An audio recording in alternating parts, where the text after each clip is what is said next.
Every other locomotive in this series had a cab you could learn to master. This one fought back. The Pennsylvania Railroad T1 was the most difficult steam locomotive to drive that America ever built. It was faster than almost anything on rails. But its two independent sets of driving wheels could break loose and spin at any moment, and controlling it demanded a skill and delicacy that pushed engineers to their limit. Where the K4 was beloved by the crews who ran it, the T1 divided them. Some engineers hated it, others swore it could be tamed, and that argument has never fully ended. This is what it was like to operate the most challenging steam locomotive ever built, the cautionary counterpoint to the K4, and the end of our series. The locomotive that fought its crew. The T1 was the Pennsylvania Railroad's most ambitious steam locomotive, a streamlined, high-speed passenger machine built to replace two K4s with a single engine. Under its dramatic shark-nose casing was a radical duplex drive, two separate sets of driving wheels, each with its own cylinders on one rigid frame. This configuration was meant to let the T1 run at very high speeds smoothly. And it worked. The T1 was genuinely fast. But it created an operating problem that defined the locomotive's entire career and made it unlike anything else a steam engineer had driven. Because the two engine sets were independent, each could lose traction on its own. And that turned driving the T1 into a constant, delicate battle to keep both sets gripping the rail. What it was like to drive a T1 is the story of operating a brilliant, temperamental, exhausting machine, a locomotive that rewarded mastery but punished the slightest mistake. It is the hardest operating experience in this series, and the perfect one to end on. The T1 engineer sat at a control layout that looked, at first, like a conventional steam locomotive, throttle, reverser, brake stand. But the machine behind those controls behaved unlike any conventional locomotive because the engineer was not managing one engine. He was managing two. The two driving wheel sets were independent. When the engineer opened the throttle, he sent steam to both sets of cylinders, but the two sets did not necessarily grip the rail equally. One set could break loose and spin while the other held, and a spinning set of drivers unchecked could accelerate to destructive speeds in an instant. This made starting a train and accelerating treacherous. Open the throttle too far or too fast, and one or both engine sets would slip violently. The engineer had to feed steam in with extraordinary care, feeling for the moment either set began to lose grip and backing off before the slip ran away. Driving the T1 well meant treating the throttle like a delicate instrument. The engineer had to develop a feel for the locomotive, sensing the onset of slip through sound and vibration, and managing the throttle constantly to keep both engine sets on the edge of maximum grip without going over. It was demanding, tiring, unrelenting work. An engineer accustomed to a conventional locomotive, where one throttle movement managed one set of drivers predictably, found the T1 alien and frustrating. The habits of a lifetime did not work.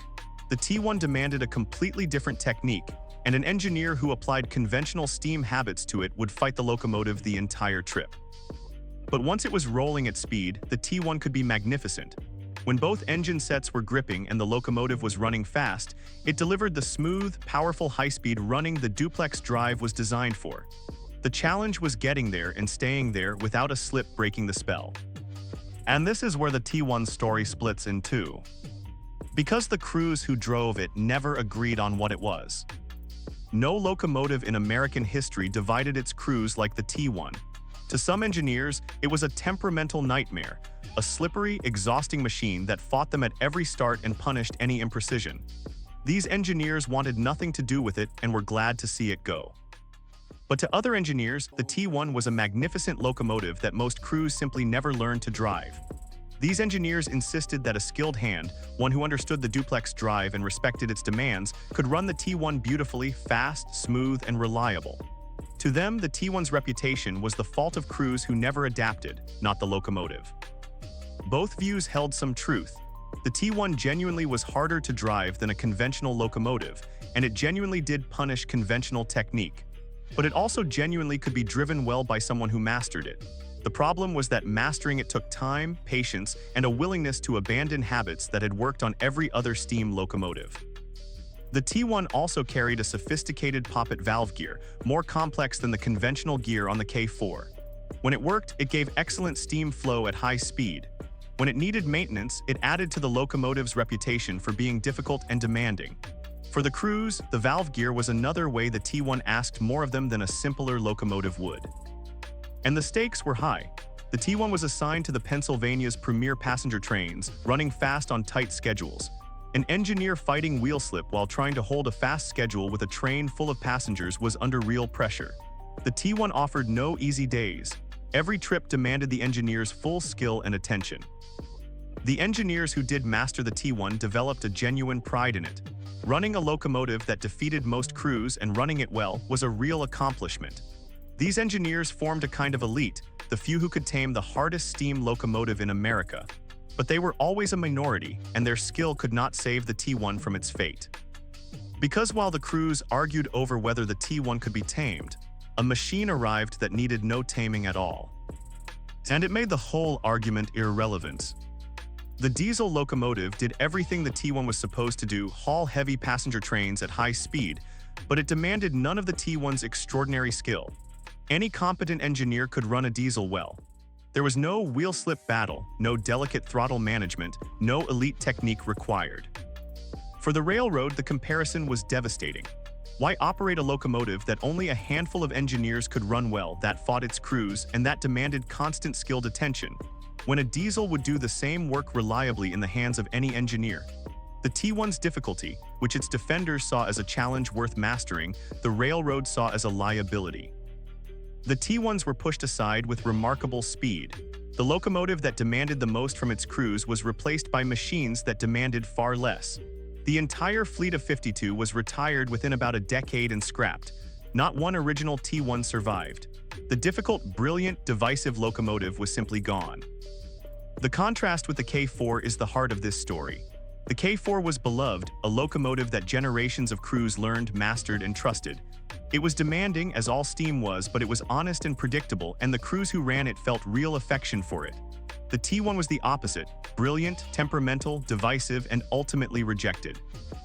Both were Pennsylvania Railroad passenger steam locomotives, but the K4 earned its crew's love by being masterable, and the T1 earned its crew's division by being difficult.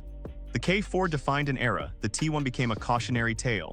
The difference was not in ambition, the T1 was far more ambitious, but in whether the crews could actually live with the machine day after day. And that is the operating lesson of the T1. A locomotive is not just an engineering achievement. It is a machine that human beings have to operate every day under pressure for a living. A locomotive that demands more than its crews can reliably deliver will fail, no matter how brilliant its engineering, because in the end, it has to be driven by people. And yet the T1 story is not finished. Because no original T1 survived, the T1 Trust is building a brand new one, number 5550, from original blueprints and modern engineering. And when it is complete, a modern crew will finally get to answer the question the T1's original engineers argued about for years. Can the T1 be tamed? Modern traction control and modern understanding of wheel slip may allow the new T1 to do what the original struggled with, to put its power down without the violent, unpredictable slipping that defeated so many crews. The new locomotive may finally reveal whether the T1 was fundamentally flawed, or simply born before the tools to control it existed.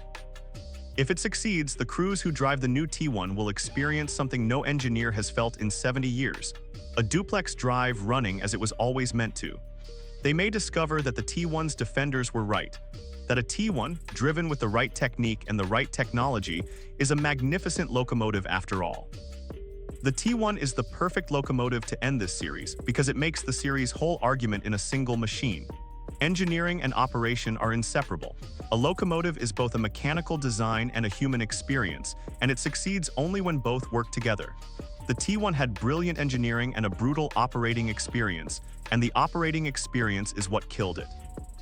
Across this series, we have climbed into 8 cabs, the big boy's articulated monster, the GG1's single-operator electric, the F-Unit's revolutionary diesel, the K4's beloved partnership, the Class J's refined steam, the workhorses still running today, the GS4's beautiful high-speed run, and now the T1's brilliant, difficult battle. 8 machines, 8 operating experiences, 8 different answers to the same question: what is it like to run this locomotive? The T1's answer is the most complicated of all.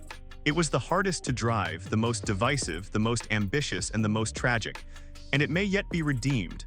When the new T1 rolls, someone will finally climb into that cab and find out what the original crews could only argue about. Driving a T1 was the experience of operating the most challenging steam locomotive America ever built, a brilliant, temperamental machine that fought its crews and divided them forever. It is the cautionary counterpoint to the beloved K4, and the reminder that a great locomotive must be one that people can actually run.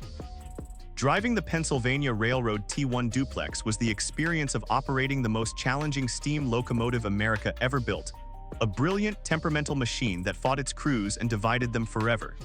It is the cautionary counterpoint to the beloved K4, and its story is not over, because the T1 Trust is building a new one right now. And with the T1, our From the Cab series is complete. 8 locomotives, 8 operating experiences. From the big boy's brute power to the GG1's electric precision, the F-Unit's revolution, the K4's beloved partnership, the Class J's refinement, the workhorses still running today, the GS4's beautiful speed, and the T1's difficult brilliance. Together with our companion, What's Under the Hood series, these videos tell the complete story of American Railroad's greatest locomotives, both what was mechanically inside them and what it was like to actually operate them. Both series are linked in the description. Thank you for riding along through this series. There is always another locomotive, another cab, another story of the people who ran these machines. Subscribe and we will keep climbing into the cab one locomotive at a time.